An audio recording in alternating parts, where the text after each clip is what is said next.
Hello good evening everyone. My name is Kiran Kuhar और मैं हूं आपकी पेपर 2 यूजीसी नेट ज्योग्राफी की ट्रेनर।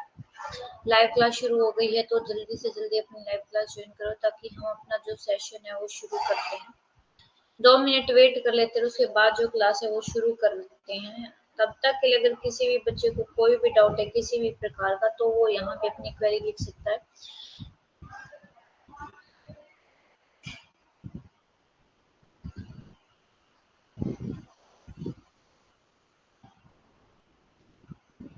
आज हम अपनी जो यूनिट थर्ड का फर्स्ट टॉपिक करने वाले हैं। यूनिट थर्ड हम क्लाइमेटोलॉजी शुरू करने वाले हैं और आज हमारा क्लाइमेटोलॉजी का पहला टॉपिक है जिसका नाम है composition and structure of atmosphere. But topic शुरू करने से पहले 2 मिनट वेट कर लेते ताकि सभी बच्चे जो है ज्वाइन कर लें।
क्लास शुरू करते हैं। आप देखो, आपको जो स्क्रीन पर दिख रहा है ये हमारा व्हाट्सएप ग्रुप का, टेलीग्राम ग्रुप का फिलर फॉर्म का क्या है हैंडल्स है। तो जिन भी बच्चों ने इसको ज्वाइन नहीं किया वो ज्वाइन कर लो क्योंकि यहाँ पर आपको सारी लाइव अपडेट दी जाती है।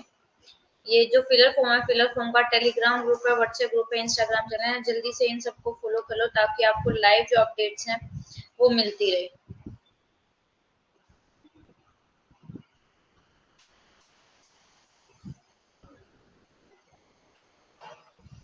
उसके बाद देखो, अगर किसी भी बच्चे को फिलर फॉर्म पर सब्सक्रिप्शन चाहिए तो वो मेरा जो ये कूपन कोड है किरण 10 उसको यूज कर सकता है ताकि आपको 10% डिस्काउंट मिले।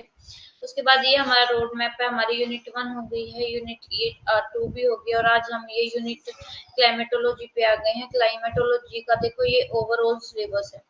जब सबसे पहले हम जो आपका एटमोसफेयर क्या होता है, एटमोसफेयर का ओरिजिन कैसे हो, उसका कंपोजिशन, एटमॉस्फेयर का स्ट्रक्चर, ये दोनों टॉपिक आज हम कवर कर लेंगे।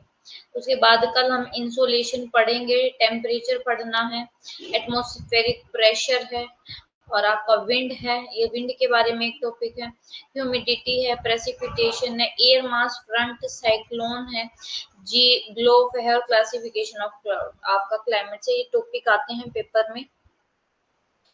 तो देखो ये आपका क्या है, ये आपकी अर्थ है और ये जो भी आपको दिख रहा है ये अर्थ का एटमॉस्फेयर है।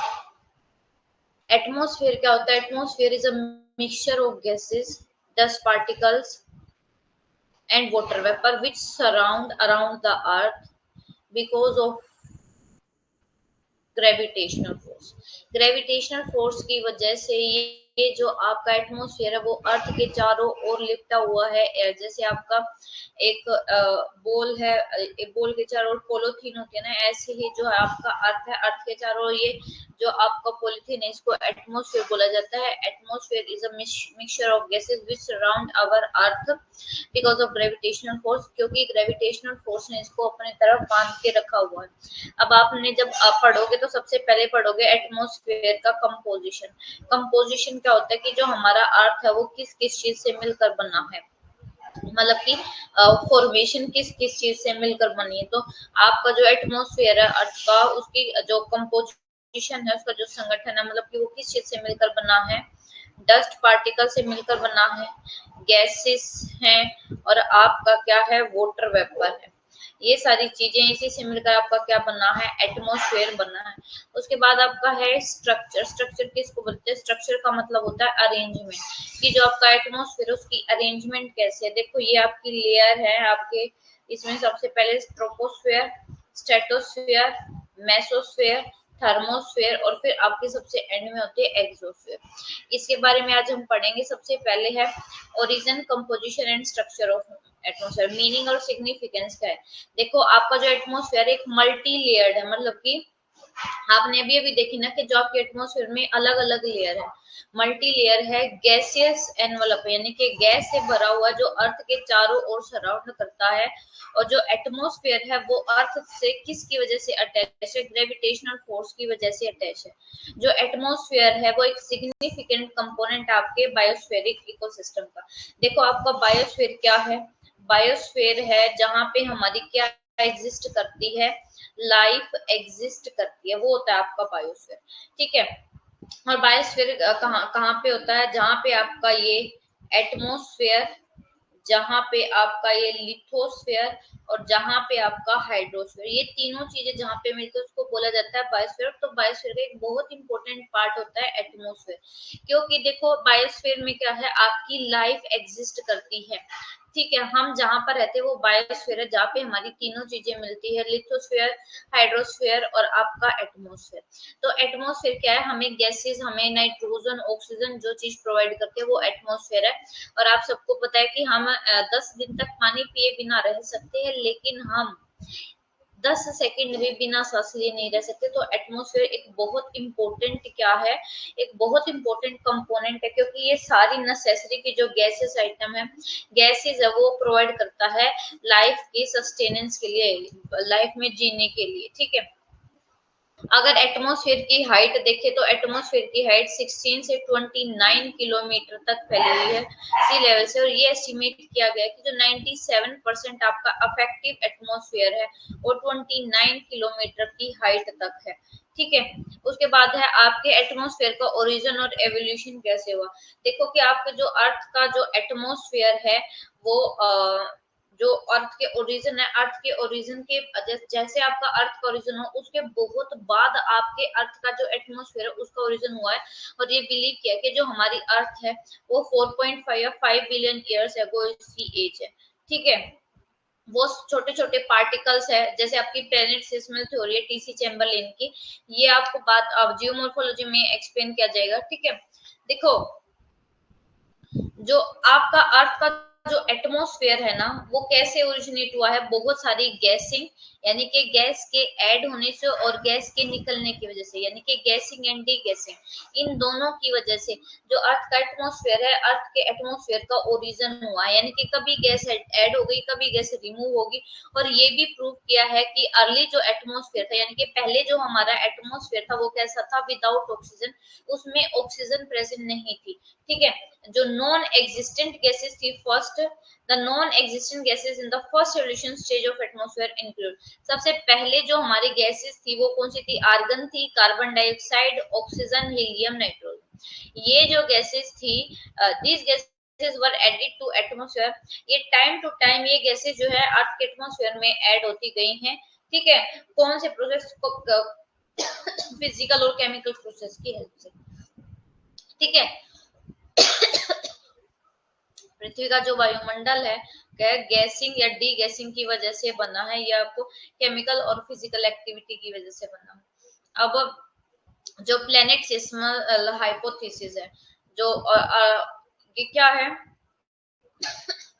जो टीसी चैम्बरलिन और मोल्टन उन्होंने बताया कि 1905 में हमारी अर्थ का ओरिजिन हुआ था, और अर्थ का एटमॉस्फेयर वो क्या है, दो बेसिक सोर्सेस की वजह से जो है, दो सोर्सेस की वजह से हमारे अर्थ का एटमॉस्फेयर बना है। पहला है एक्सटर्नल और दूसरा है इंटरनल। ठीक है, जैसे आपके सोर्सेज है carbon dioxide, water vapour, nitrogen, इनकी वजह से आपके एटमॉस्फेयर बना है। और जो अनदर सोर्स है एटमॉस्फेरिक मटेरियल, एटमॉस्फेरिक मटेरियल में जैसे आपको वोल्केनो का इरप्शन होता है तो सारा मटेरियल आपके आसमान में छा जाता है। ठीक है, तो उसकी वजह से आता है। और ऑक्सीजन कहाँ से मिली है, वोल्केनो के इरप्शन की वजह से मिली है। ठीक है, लेकिन बहुत सारे साइंटिस्ट इनके जो एक्सप्लेनेशन है ना उसको एक्सेप्ट नहीं करते कि भाई ये बात सच नहीं है। उसके बाद है according to the theory of hot origin of the earth. अब एक तो टीसी चैम्बरलिन और मोल्टन की तो होगी। अब जो जो थ्योरी है hot origin of the earth, उसमें क्या थी, बिगिनिंग में शुरुआत में जो वाटर वेपर है, कार्बन डाइऑक्साइड है, हाइड्रोजन है, कार्बन मोनोऑक्साइड है, ठीक है, ये थी। लेकिन it is believe without doubt that there was no, और ये इस बात में कोई भी डाउट नहीं है कि पहले पृथ्वी पर कोई भी ऑक्सीजन नहीं थी। ठीक है, मोलिक्यूलर ऑक्सीजन जो है फॉर्म हुई थी, वो भी कब फॉर्म हुई थी, जब फोटोसिंथेसिस प्रोसेस हो गया था। और फोटोसिंथेसिस प्रोसेस की वजह से जो वाटर के मॉलिक्यूल्स है वो क्या हो गए थे, स्प्लिट हो गए थे। ठीक है, तो जो एटमॉस्फेयर में जो ऑक्सीजन है, atmospheric oxygen is suppose to have taken place through two process. और एटमॉस्फेरिक जो ऑक्सीजन है उसको टू प्रोसेस की हेल्प से ले सकते हैं, एक तो फोटोकेमिकल और एक फोटोसिंथेसिस। ठीक है, अब है आपका कंपोज, ये तो आपको अभी बताया जा रहा था, पहले बताया जा रहा था कि कैसे कैसे आपका जो एटमॉस्फेयर है वो बना है। अब आपका एटमॉस्फेयर किस किस चीज से मिलकर बना है, बेसिकली जो आपका एटमॉस्फेयर वो three major constituent gases, water vapour और एरोसोल से मिलकर बना है, यानी कि डस्ट पार्टिकल से मिलकर बना है। सबसे पहले है गैसेस। गैसेस आपके बेटे दो तरीके की होते हैं, एक होते हैं कॉन्स्टेंट जिनको परमानेंट गैसेस भी बोलते हैं, एक होते हैं वेरिएबल गैसेस या इनको टेम्परेरी भी बोलते हैं। देखो आपकी कांस्टेंट और परमानेंट गैसेस वो गैसेस होती है जिनका जो रेशियो है ना वो कभी नहीं बदलता आपके एटमॉस्फेयर में, जबकि वेरिएबल गैसेस वो गैसेस होती है जिनका जो रेशियो है ना वो चेंज होता रहता है। ठीक है, और जो एटमॉस्फेरिक गैस है उसकी स्टडी डिस्कवर करते हैं कि 1752 में जो नाइट्रोजन गैस है, मतलब कि 1752 में जो गैसेस है उनकी डिस्कवरी होने लगी थी। और 1772 में, ठीक है, देखो 1752 में तो जो नाइट्रोजन गैस है उसको डिस्कवर कर दिया था रदरफोर्ड ने, और 1772 में मैक्टिक एयर का डिस्कवर हो गया था। फिर आपकी जो ऑक्सीजन है वो जोसेफ प्रिस्टली थे, उन्होंने 1874 में क्या है इसको भी डिस्कवर कर दिया था। और मतलब कि देखो जो ऑक्सीजन है, ऑक्सीजन किसने डिस्कवर किया, जोसेफ प्रिस्टली ने, और नाइट्रोजन को रदरफोर्ड ने। ठीक है, आर्गन भी 1874 तक खोज दी गई थी। उसके बाद है आपका बेसिकली आपका जो ये मैंने आपको बता दिया कि जो गैसेस कंपोजिशन एक होती है कांस्टेंट, एक होती है वेरिएबल गैसेस, इसमें आपको दोनों बता दिया है। अब आगे आपका क्या है, देखो कौन सी परमानेंट गैसेस एटमॉस्फेयर की, देखो सबसे पहले है नाइट्रोजन। नाइट्रोजन परमानेंट गैसेस है, कांस्टेंट गैसेस है, इसका हमेशा रेशियो यही रहता है 78.08%। फिर ऑक्सीजन, ऑक्सीजन का है 20.94%। ऑक्सीजन के बाद आपका ये सीरीज आपसे पूछी गई है पेपर में, और ये जो इनके नेम है N2O2 AR CO2 NEHE KR H2। ठीक है, तो आपको ये याद रखना, सबसे पहले है nitrogen, after nitrogen oxygen, oxygen after oxygen argon, carbon dioxide, neon, helium, krypton, hydrogen. ठीक है, ये सीरीज में आपसे पूछा जाएगा। अब जो मेजर कांस्टेंट गैसेस है, कांस्टेंट मतलब कि जो चेंज नहीं होती, जो चेंज नहीं होती, विच आर नॉट चेंज। सबसे पहले जो नाइट्रोजन गैस है, सबसे ज्यादा परसेंटेज जो हमारे एटमॉस्फेयर में वो नाइट्रोजन गैस का है ठीक है। और लेकिन इतनी ज्यादा एक्टिव नहीं है जितनी बाकी अदर गैसेस है। और नाइट्रोजन गैस वो गैस है जो आपकी फायर है, आग को बुझाने में हेल्प करती है। और नाइट्रोजन देखो आपका एक बहुत इंपॉर्टेंट एसिड है जिसका नाम है एमिनो एसिड। एमिनो एसिड जिसकी वजह से जो है प्रोटीन बनाए जाते हैं सभी लाइफ फॉर्म्स में। ठीक है, हम डायरेक्ट एटमॉस्फेयर की नाइट्रोजन को नहीं ले सकते, हम नाइट्रेट की फॉर्म में नाइट्रोजन को क्या है एक्सेप्ट कर सकते हैं। ठीक है। और जो लिविंग ऑर्गेनिज्म है वो नाइट्रोजन को डायरेक्टली यूज नहीं कर सकते, क्योंकि वो नाइट्रोजन को अमोनियम साल्ट में या नाइट्रेट में चेंज करना पड़ता है, उसके बाद वो नाइट्रोजन को अपनी बॉडी में ले सकते हैं। ठीक है। और जो वाइल्ड एनिमल गेट नाइट्रोजन और एनिमल्स को नाइट्रोजन कहाँ से मिलती है? प्लांट से। ठीक। और प्लांट को कहाँ से मिलती है? सोयल से। और उसके बाद है ऑक्सीजन। ऑक्सीजन केमिकली बहुत ज्यादा एक्टिव है, ये बहुत जल्दी अदर गैसेस के साथ रिएक्ट करके अलग अलग जो है आपकी केमिकल फॉर्मेशन बनाती है। 70% जो एटम है लिविंग मैटर में वो बहुत इंपॉर्टेंट रोल प्ले करते हैं ऑक्सीजन के कार्बोहाइड्रेट, फैट और प्रोटीन बनाने में। जो मोलिकुलर ऑक्सीजन है वो 60 किलोमीटर तक की ऊंचाई पे मिलती है लोअर एटमोस्फेयर में। ठीक है। उसके बाद है ओजोन। O3 इसको एक लाइफ सेविंग गैस भी बोलते हैं, क्योंकि आपको पता है हमारा ओजोन कहाँ पे है? ओजोन लेयर है एक, जो कि आपकी देखो सबसे पहले आती है ट्रोपोस्फेयर। ट्रोपोस्फेयर के बाद है स्ट्रेटोस्फेयर। तो स्ट्रेटोस्फेयर में 12 से 35 किलोमीटर के बीच एक आपकी लेयर है जिसको बोला जाता है ओजोन लेयर। और इसको क्या है इस इसको इसलिए भी इसको अम्ब्रेला भी बोला जाता है, इसको लाइफ सेवर भी बोला जाता है। ये एक छलनी का काम करती है, सन से आने वाली जो हार्मफुल रेज है उसको ये खुद एब्जॉर्ब कर लेते हैं, और सिर्फ जो गुड रेज है जो पृथ्वी पर जीव जंतु के लिए तो उसी को नीचे भेजते हैं, इसलिए ये एक लाइफ सेविंग गैस है। ठीक है। ये किससे मिलकर बनी है? O2+O, यानी कि ऑक्सीजन के 3 एटम से मिलकर आपकी ये बनी है। और देखो इसकी बहुत इरिटेटिंग गैस है और इसकी एक पंजेंट स्मेल है। और जो कंसंट्रेशन ओजोन का वो किससे कितने के 12 से 35 किलोमीटर के बीच में मिलता है। ठीक है। उसके बाद है आपका कार्बन डाइऑक्साइड। कार्बन डाइऑक्साइड एक वेरिएबल गैस है, इसका जो रेशियो है ना वो चेंज होता रहता है। कार्बन डाइऑक्साइड दो इंपॉर्टेंट रोल प्ले करती है। एक तो ये प्ले करती है कि फोटोसिंथेसिस जो प्रोसेस है उसमें हेल्प करती है। दूसरा ये क्या है? ये आपका एटमोस्फेयर है, ये अर्थ है, और यहाँ से सन की रेस को रेजर है। तो ये गैस जब एटमोस्फेयर में होती है तो ये सन की रेस को अंदर तो आने देती है लेकिन बाहर नहीं जाने देती, इनको यहीं पे ट्रैप कर देती है। ठीक है। Carbon dioxide is transparent to incoming shortwave solar radiation but opaque for outgoing long wave terrestrial, जिसकी वजह से आपका ग्रीन हाउस इफेक्ट बढ़ता है, मतलब कि आपकी अर्थ का टेम्परेचर बढ़ जाता है, उसको बोला जाता है ग्रीन हाउस इफेक्ट। उसके बाद है आपका एरोसोल। एरोसोल क्या होते हैं? आपके डस्ट पार्टिकल्स होते हैं। ठीक है। छोटे छोटे आपके सोयल के कण या वोल्केनो के इरप्शन से निकलते हैं या रोक के होते हैं, ये होते हैं आपके एरोसोल जो एटमोस्फेयर में होते हैं। उसके बाद आपका क्या होता है? Water vapour. वाटर वेपर क्या होता है? पानी जब गैसेस फॉर्म में प्रेजेंट होता है उसको बोला जाता है water vapour. Process of evaporation, जो इवेपोरेशन का प्रोसेस है वो रिस्पॉन्सिबल है वाटर को वेपर बनाने में। ठीक है। और आपके एटमोस्फेयर में मैक्सिमम 4 to 5% लास्ट लिमिट है, वाटर वेपर इतने मिलते हैं। ठीक है। एरिया पे डिपेंड करता है, अगर आपका ये है तो 0 डिग्री के पास वाला जो एरिया वहां पे आपका जो वाटर वेपर है उसकी संख्या ज्यादा 5, मैक्सिमम 5 में मिलती है। लेकिन जैसे जैसे इक्वेटर से पोलर एरिया की तरफ जाते हो तो आपका जो वाटर वेपर है वो 0.2 ऐसे मिलता है। देखो content of water vapour tropical area में कितना है? 2.6। वही 50 डिग्री पर 0.9 और 70 डिग्री पर 0.2। तो आप देख रहे हो कि जैसे जैसे नीचे से ऊपर की तरफ चल रहे तो वाटर वेपर का जो कंटेंट है वो कम होता जा रहा है। ठीक है। और ये आप सबको पता है क्यों कम होता जा रहा है। मैक्सिमम जो लिमिट है वाटर वेपर की वो सिर्फ 5% है, 4 to 5% है। और पेपर में पूछा जाए तो वो आपको लगाना है। और वाटर वेपर भी देखो आपकी एक ग्रीन हाउस गैस है, ये क्या करती है? ये सन से आने वाली रेस को अंदर तो आने देती है अर्थ के एटमोस्फेयर पे, लेकिन बाहर नहीं आने जाने देती, जिसकी वजह से अर्थ का टेम्परेचर इंक्रीज हो रहा है और आपका जो ग्रीन हाउस गैस है वो क्या हो रहा है? वो बढ़ रहा है। 90% जो टोटल एटमोस्फेयर है, मतलब कि टोटल एटमोस्फेयर के वाटर वेपर वो सिर्फ 5 किलोमीटर तक मिलते हैं। 90% वाटर वेपर 5 किलोमीटर तक मिल जाते हैं, अर्थ से 5 किलोमीटर तक, ठीक है।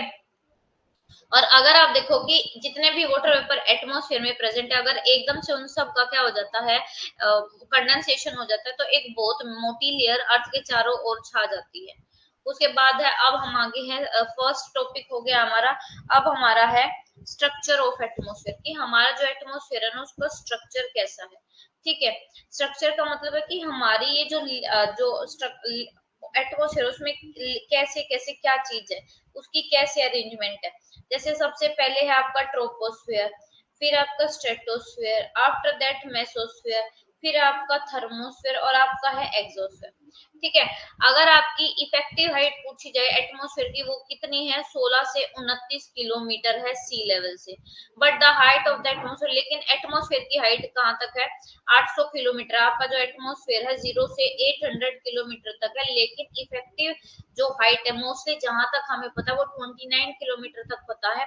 और वही इसमें बात करते हैं कि 50% जो एटमॉस्फेयर है, 50% एटमॉस्फेयर जिसमें मेजर कंसंट्रेशन है गैसेस का, वेदर फिनोमिना का, तो वो कहां तक है, 5.6 किलोमीटर तक। यानी कि 5.6 किलोमीटर तक हमें 50% क्या है, एटमॉस्फेयर मिल जाता है।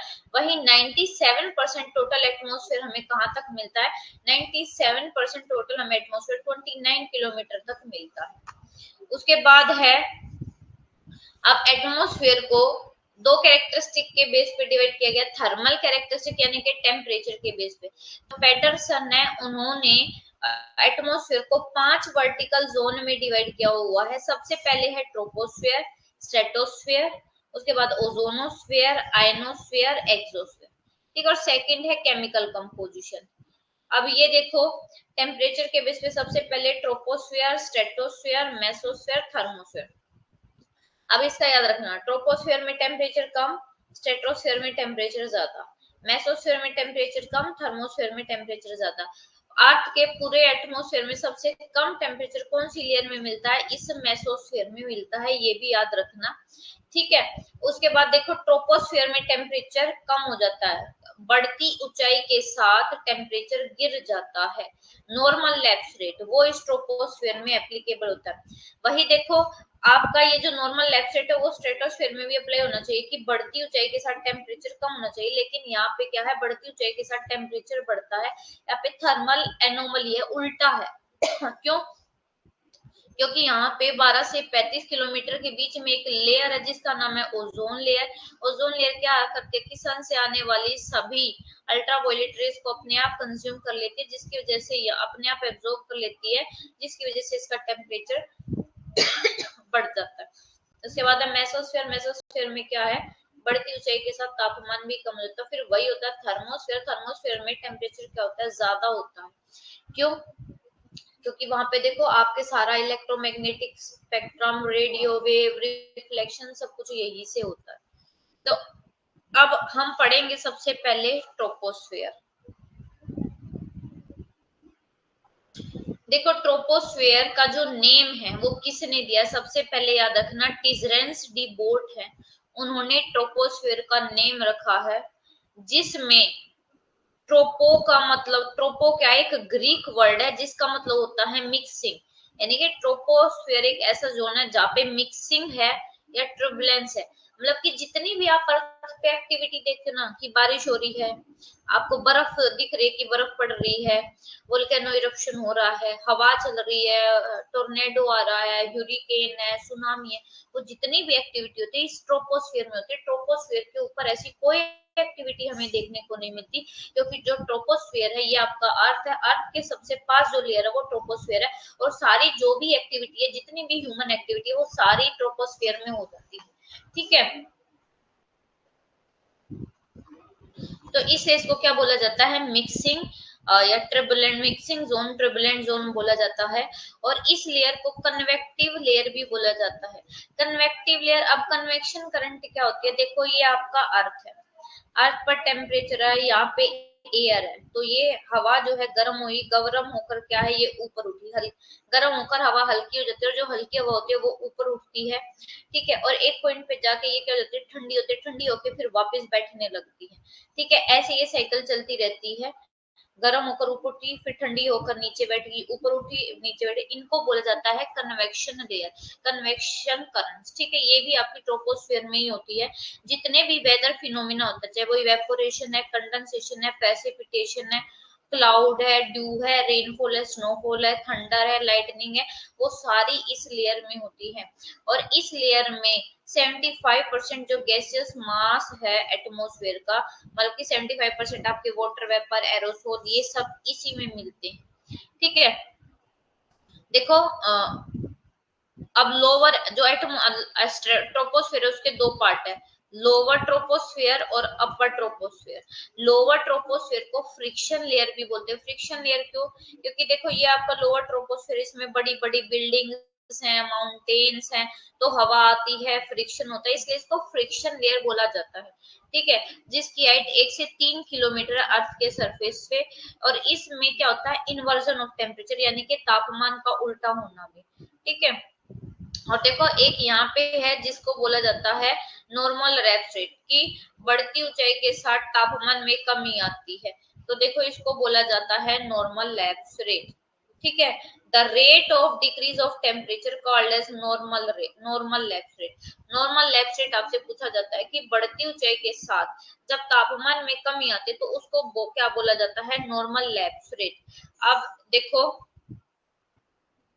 अब आपकी जो ये ट्रोपोस्फेयर है ना, इसकी पोलर पे हाइट अलग और ट्रॉपिकल एरिया पे हाइट अलग। Height of troposphere changes from equator toward the poles, ठीक है। तो ये चेंज होती रहती है। जो आपकी ट्रोपोस्फेयर की हाइट इक्वेटर पर है ना, वो देखो सर गर्मियों में तो क्या होती है ज्यादा, क्यों, कन्वेक्शनल करंट की वजह से 18 किलोमीटर तक चली जाती है, तो 15 टू 18 किलोमीटर ऑप्शन में तो उसको चूज कर लेना। वही पोलर की आपकी क्या है, 6 किलोमीटर या कहीं कहीं पे 8 भी दिया जाता है। एवरेज हाइट ट्रोपोस्फेयर की 16 किलोमीटर इक्वेटर पे और 6 किलोमीटर पोल्स पे है, ठीक है। आप देखो ये डायग्राम नहीं है क्या, देखो ये आपका ट्रोपोस्फेयर है, ट्रोपोस्फेयर के ऊपर स्ट्रेटोस्फेयर है, इन दोनों के बीच में एक ट्रांजिशन जोन है, एक लेयर है, एक लाइन है जो इन दोनों को अलग करती है, जिसका नाम है ट्रोपोपोज। ट्रोपो देखो यहाँ पे पोज का मतलब होता है स्टॉप, मतलब कि ये वो लाइन है, यहाँ पे ट्रोपोस्फेयर की सारी कैरेक्टरिस्टिक एक्टिविटी खत्म हो जाती है और स्ट्रेटोस्फेयर की जो है शुरू हो जाती है। ये आपको बोलते हैं कि the boundary of the upper limit of troposphere is called tropopause, ठीक है। ट्रोपोपोज सबसे पहले नेपियर शाह ने यूज किया था, और जो ट्रोपोपोज है उसकी थिकनेस 1.5 किलोमीटर है, ठीक है। उसके बाद कहते हैं जो तापमान का जो बढ़ना होता है वो द डिक्रीज ऑफ टेम्परेचर, जो तापमान कम होता है वो इसमें बंद हो जाता है, ठीक है। और जो यहाँ पे मिक्सिंग है, जो मिक्सिंग हो रही है वो भी बंद हो जाती है, मतलब कि सारी चीजें खत्म हो जाती हैं। अपर limit of most of atmospheric water vapour, last limit show करता है ये, और क्या कहते हैं, जो ट्रोपोपोज है, ट्रोपोपोज की लोकेशन में और टाइम में भी बहुत ज्यादा वेरिएशन, और जो वो वर्ड ट्रोपोस्फेयर है, ट्रोपोस्फेयर का लिटरली मतलब होता है जोन और रीजन ऑफ मिक्सिंग, मतलब कि वो रीजन जहाँ पे क्या होती है, मिक्सिंग होती है। ट्रोपोपोज का मतलब होता है वेयर द मिक्सिंग स्टॉप, जहाँ पे ये मिक्सिंग खत्म हो जाती है उसको बोला जाता है ट्रोपोपोज, ठीक है। उसके बाद देखो, ये देखो आपका ट्रोपोस्फेयर, ट्रोपोस और ये स्ट्रेटोस्फेयर, इन दोनों के बीच में जो लेयर है ना उसको क्या बोला जाता है, ट्रोपोपोज। फिर ऐसे ही स्ट्रेटोस्फेयर और मेसोस्फेयर, तो स्ट्रेटोस्फेयर और मेसोस्फेयर के बीच में जो लेयर उसको बोला जाता है स्ट्रेटोपोज। फिर मेसोस्फेयर और थर्मोस्फेयर के बीच में उसको बोला जाता है मेसोपोज। थर्मोस्फेयर और एक्सोस्फेयर के बीच में जो उसको बोला जाता है थर्मोपोज, ठीक है। आपको ये उसके बाद आपका है स्ट्रेटोस्फेयर। स्ट्रेटोस्फेयर भी सबसे पहले किसने डिस्कवर की, टिजरेंस डिबोट ने 1902 में, ठीक है। और जो स्ट्रेटोस्फेयर की ऊंचाई है वो कितनी है, 50 किलोमीटर। देखो 16 से 18 किलोमीटर तक आपकी क्या थी, ट्रोपोस्फेयर थी, है ना। अब 50 किलोमीटर तक क्या है, आपका स्ट्रेटोस्फेयर है, ठीक है।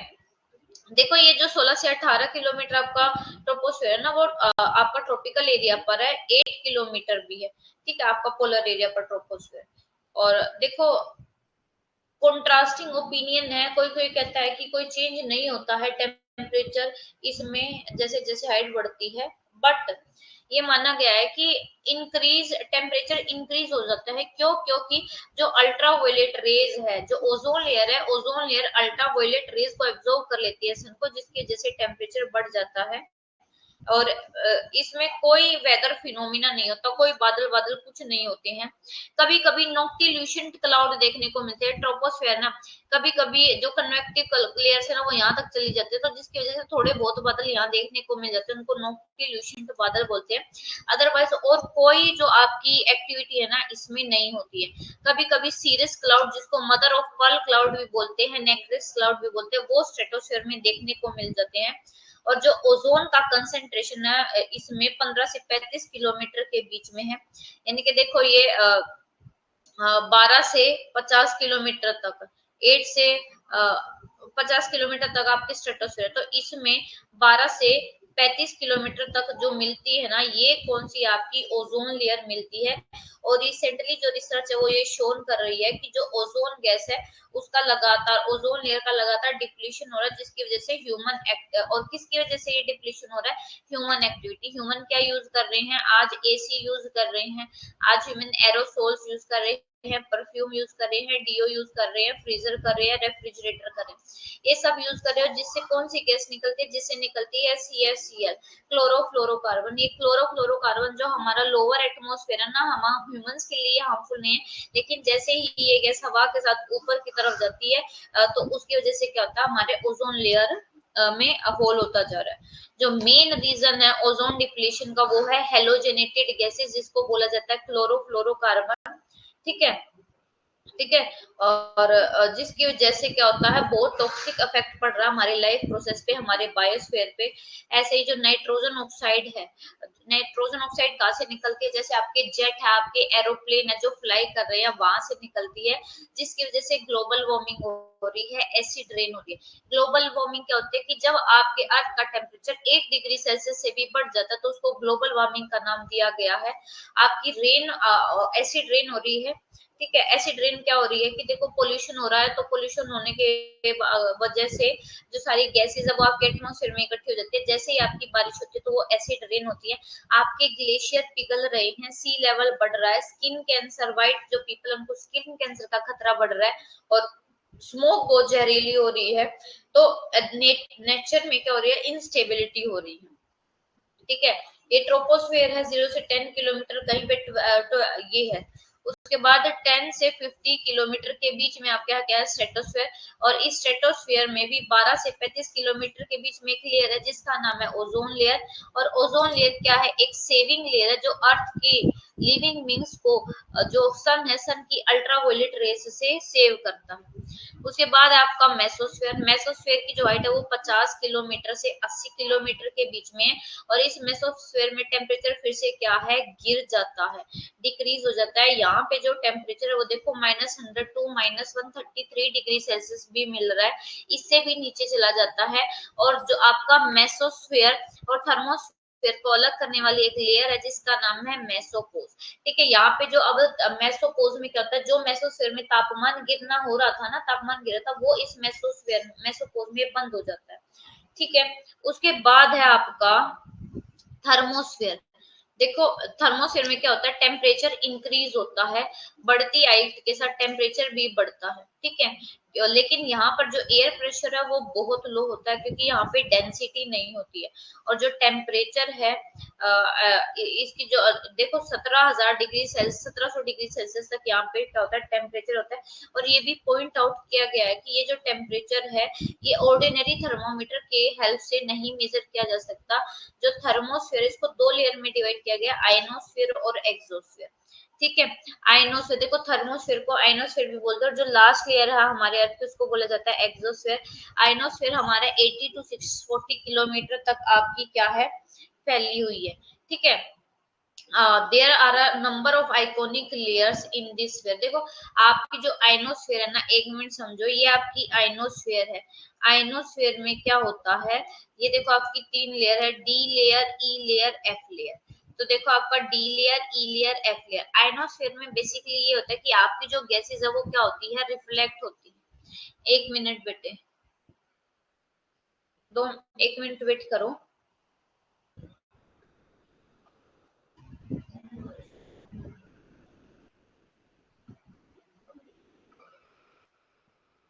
समझ में आ रहा है यहाँ तक?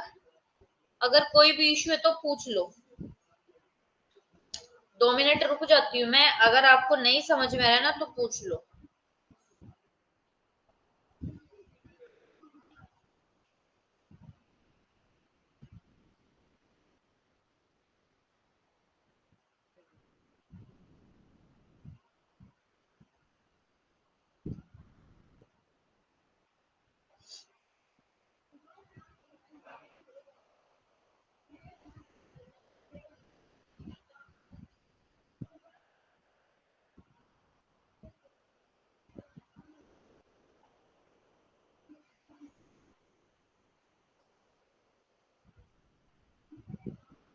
रुचि समझ में आ रहा है आपको? आज ये टॉपिक कंप्लीट हो गया है। कल हम अपना जो थर्ड टॉपिक है, फर्स्ट 2 टॉपिक जो है ना हमारे कंप्लीट हो गए, और मैं इसकी पीडीएफ आपके लिए अभी अपलोड कर दूंगी after the class.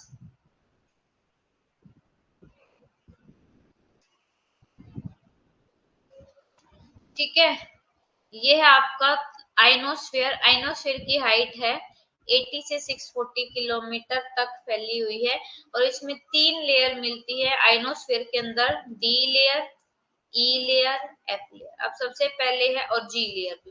D layer क्या है आपकी? डी लेयर है 80 टू 99 किलोमीटर के बीच में। ये क्या करती है? आपकी जो लो फ्रीक्वेंसी रेडियो वेव है उनको रिफ्लेक्ट करती है। ठीक है, जो reflect the signals of low frequency wave, लेकिन ये but absorb the signals of, लेकिन जो मीडियम और हाई फ्रीक्वेंसी वेव से उनको क्या कर लेती है? एब्जॉर्ब कर लेती है। लो फ्रीक्वेंसी को तो वापस आज आप टीवी देख रहे हो, आज आपकी क्लास ऑनलाइन है, ये सब किसकी वजह से पॉसिबल है? इस आइनोस्फेयर की वजह से, थर्मोस्फेयर की वजह से पॉसिबल है। ठीक है, उसके बाद है आपका ई लेयर। ई लेयर को हम कैनले हेविसाइड लेयर भी बोलते हैं, और इसकी जो हाइट है वो 99 से 130 किलोमीटर के बीच में। और ये लेयर क्या करती है?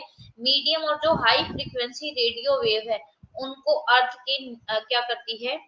अर्थ पर वापस रिफ्लेक्ट करके भेज देती है, जैसे नीचे से ऊपर गई और वापस नीचे आ गई। ठीक है, उसके बाद है एफ लेयर। एफ लेयर है आपका 150 से 380 किलोमीटर के बीच में, और एफ लेयर को एपेल्टन लेयर भी बोला जाता है। जैसे आपकी ई लेयर है, ई लेयर को कैनले हेविसाइड बोला गया ना, एफ लेयर को एपेल्टन लेयर बोला जाता है। और ये लेयर क्या करती है? जो मीडियम और हाई फ्रीक्वेंसी की रेडियो वेव है उनको अर्थ पे नीचे भेजती है। फिर है जी लेयर। जी लेयर क्या है? आपकी 400 किलोमीटर से अबव है, और मोस्ट प्रोबेबली ये क्या करता है? ये कभी कभी देखने को मिलती है। ठीक है, उसके बाद है एग्जोस्फेयर। एग्जोस्फेयर क्या करती है? जो सबसे लास्ट लिमिट है एटमॉस्फेयर की वो, ठीक है, 640 किलोमीटर से ऊपर वाला एरिया। इसके बारे में जो साइंटिस्ट है उनको भी अभी कंप्लीट नॉलेज नहीं है, उनको भी जानकारी नहीं है अभी इसी चीज की, कि भाई जैसे आपका ये क्या है? सबसे पहले अर्थ है, अर्थ के बाद ये क्या है? ट्रोपोस्फेयर। ट्रोपोस्फेयर के बाद आपका क्या है? स्ट्रेटोस्फेयर। स्ट्रेटोस्फेयर के बाद आपका क्या है? मेसोस्फेयर। मेसोस्फेयर के बाद आपका क्या है? थर्मोस्फेयर। थर्मोस्फेयर के बाद है आपका एक्सोस्फेयर। ये जो एक्सोस्फेयर है ना, ये बाहर किस में मिल जाता है? आपका स्पेस में मिल जाता है, और इसके बारे में जो नॉलेज है साइंटिस्ट को सिर्फ 1% है। 99% इसके बारे में अभी कोई भी इंफॉर्मेशन नहीं प्रोवाइडेड है, सिर्फ एजम्पशन पे चल रहा है सब।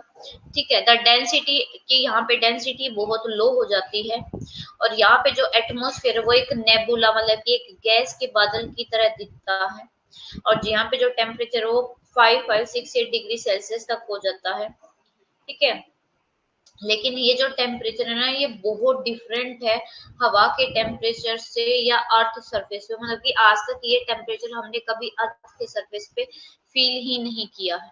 ठीक है, देखो, above ionosphere is called outer. Ionosphere के ऊपर क्या है?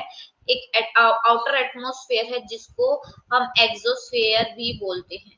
ठीक है, मैग्नेटोस्फेयर कहते हैं ये आपकी अर्थ है, अर्थ की ये वाला नॉर्थ टू साउथ में एक स्फीयर होता है जिसको बोलते हैं मैग्नेटोस्फेयर। ठीक है, अब देखो this zone is characterised by Van Allen radiation belt. इसमें क्या होता है, आपके अर्थ के मैग्नेटिक फील्ड चार्ज पार्टिकल्स होते हैं। ठीक है, और इस मैग्नेटोस्फीयर से आपकी देखो एक होता है ऑरोरा ऑस्ट्रेलिस, एक होता है ऑरोरा बोरेलिस। ऑरोरा का मतलब होता है डोन, ठीक है। ऑस्ट्रेलिस का मतलब बोरेलिस, और ऑस्ट्रेलिस का मतलब बोरेलिस का मतलब होता है नॉर्दर्न, और ऑस्ट्रेलिस का मतलब होता है सदर्न। जैसे आप ऐसे याद रख सकते हो, ऑस्ट्रेलिया सदर्न में है तो क्या है, औरोरा ऑस्ट्रेलिस, और इधर है औरोला औरोरा बोरेलिस। मतलब कि ना जो आपका पोलर एरिया है ना, वहां पे है ना क्या होती है कि बहुत एक यूनिक मल्टी कलर की फायर वर्क दिखता है स्काई में लटकता हुआ रात में, आधी रात में, मिडनाइट में, उनको बोला जाता है। ये क्या होते हैं, ये अर्थ का जो मैग्नेटिक फील्ड है ना उसकी वजह से दिखते हैं, जो फ्रिक्शन होता है ना उसकी वजह से ये चीजें दिखती हैं। ये देखो आपका ऑरोरा, ये आपको रात को चमकता हुआ दिख रहा है ना, ये अर्थ के, ये आपका अर्थ है ना, अर्थ के अंदर क्या है आपका, अर्थ के अंदर आपका ये मैग्नेटिक फील्ड है, चार्ज पार्टिकल्स रिलीज होते हैं। तो जब फ्रिक्शन होता है तो फ्रिक्शन की वजह से रात को, आधी रात को ये क्या दिखते हैं, ये पार्टिकल मिल दिखते हैं। और जो नॉर्थ में होती है ये ऐसी लाइट जो नॉर्थ में चमकती है उसको बोला जाता है ऑरोरा बोरेलिस, और जो साउथ में जगते हैं उसको बोला जाता है ऑरोरा ऑस्ट्रेलिस। ठीक है, ये देखो ऑरोरा बोरेलिस, ये सिर्फ पोलर एरिया में दिखती है, ये ऑरोरा ऑस्ट्रेलिस। अब एक केमिकल कैरेक्टरिस्टिक के देखो, केमिकल कंपोजिशन के बेस पे हमने एटमॉस्फेयर को दो पार्ट में डिवाइड किया है, होमोस्फेयर, हेट्रोस्फेयर। होमोस्फेयर क्या है, लोअर पोर्शन एटमॉस्फेयर को रिप्रेजेंट करता है, यानी कि 90 किलोमीटर तक। 90 किलोमीटर तक आपका कौन कौन सा आ गया, 90 किलोमीटर में आपका ट्रोपोस्फेयर आ गया, आपका स्ट्रेटोस्फेयर आ गया, और आपका मेसोस्फेयर आ गया। ठीक है, जो मेन कॉन्स्टिट्यूएंट गैसेज है देखो वो ऑक्सीजन है, नाइट्रोजन, और अदर गैसेज में आपका आर्गन है, कार्बन डाइऑक्साइड, ये। ठीक है, अब देखो थर्मल कंडीशन के बेस पे होमोस्फेयर थ्री लेयर्स में, troposphere, stratosphere, mesosphere. Homosphere 90 kilometre, heterosphere कहां से कहां तक, 90 से 1000 किलोमीटर तक फैला हुआ है। और इसमें क्या है, केमिकल और फिजिकल प्रॉपर्टी के बेस पे ये अलग अलग है। सबसे पहले जो इसकी चार लेयर है हेट्रोस्फेयर की, सबसे पहले है molecular nitrogen layer. Molecular nitrogen layer, और ये प्रीवियस क्वेश्चन एग्जाम में पूछा गया, मोलिकुलर नाइट्रोजन 200 किलोमीटर तक पाई जाते हैं, यानी कि 90 टू 200 किलोमीटर मोलिकुलर आपका क्या है, नाइट्रोजन लेयर है। फिर है atomic oxygen layer, 200 to 1100 kilometre है। फिर हीलियम लेयर है जो कि 3500 किलोमीटर से तक मिलती है, और हाइड्रोजन क्या है सबसे ऊपर, मतलब कि इससे भी ऊपर जो मिलती है।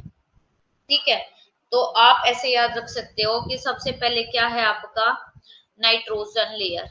नाइट्रोजन लेयर कहां से कहां तक है, 200 से आपका, एक मिनट, 200 से आपका है 90 टू 200 किलोमीटर। उसके बाद है ऑक्सीजन, ऑक्सीजन कहां तक है, 200 टू 1100 किलोमीटर। उसके बाद आपका हीलियम है, हीलियम कहां तक मिलती है, 3500 किलोमीटर तक मिलती है।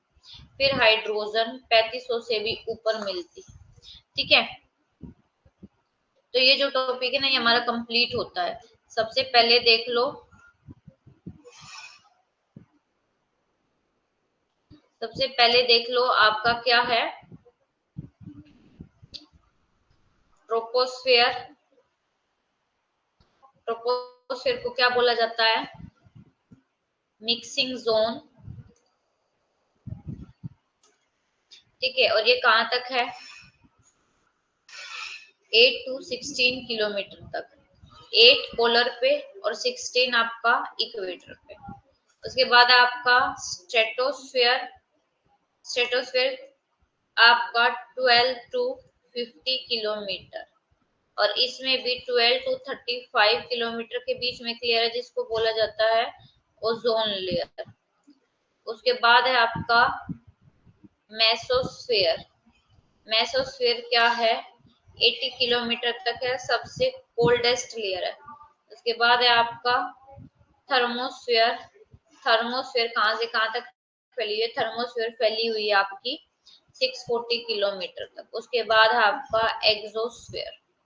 थर्मोस्फेयर में आप एक चीज पढ़ते हो जिसका नाम है aurora borealis and aurora australis.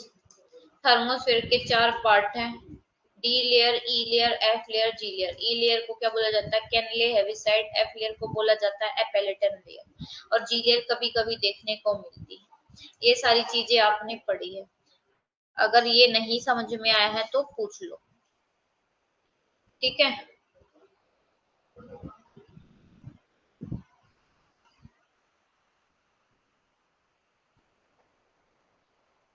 ये देख लो, केमिकल कैरेक्टरिस्टिक के बेस पे, केमिकल कैरेक्टरिस्टिक के बेस पे हमारा जो एटमॉस्फेयर उसके 2 टाइप है, होमोस्फेयर, हेट्रोस्फेयर। होमोस्फेयर लोअर पोर्शन को प्रेजेंट करता है, मतलब कि 90 किलोमीटर तक, और 90 किलोमीटर से अबव हेट्रोस्फेयर है आपका।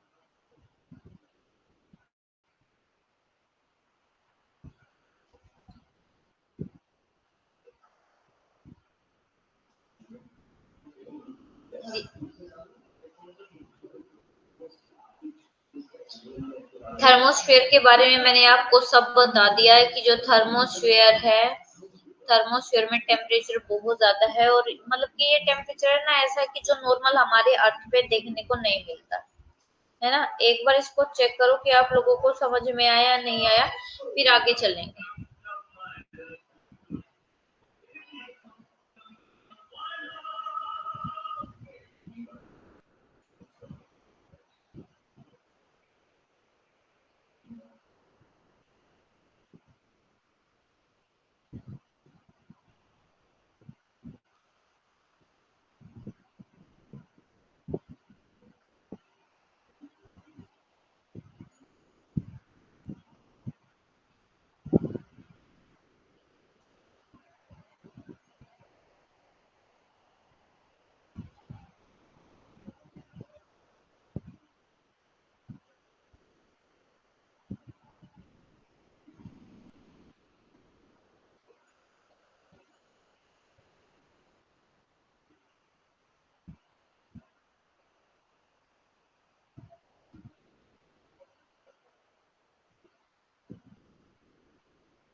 तो ये जो टॉपिक है वो हमारा कंप्लीट हो गया। कल हम अपना 3rd टॉपिक शुरू करेंगे।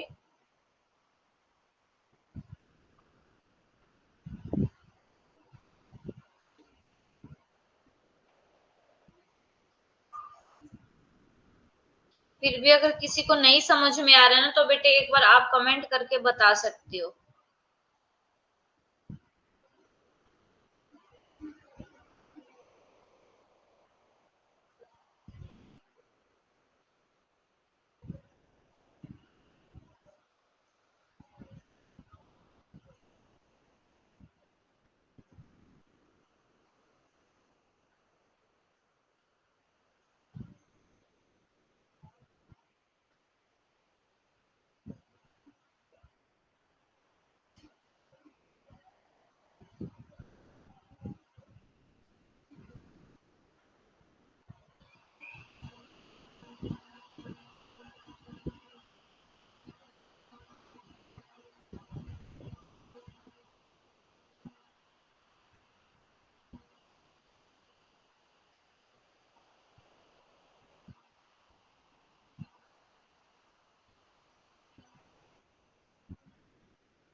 ठीक है, तो बेटे अब हम मिलेंगे कल, तब तक के लिए अगर किसी को कोई भी डाउट है तो वो मुझसे पूछ सकता है। And thank you so much everyone.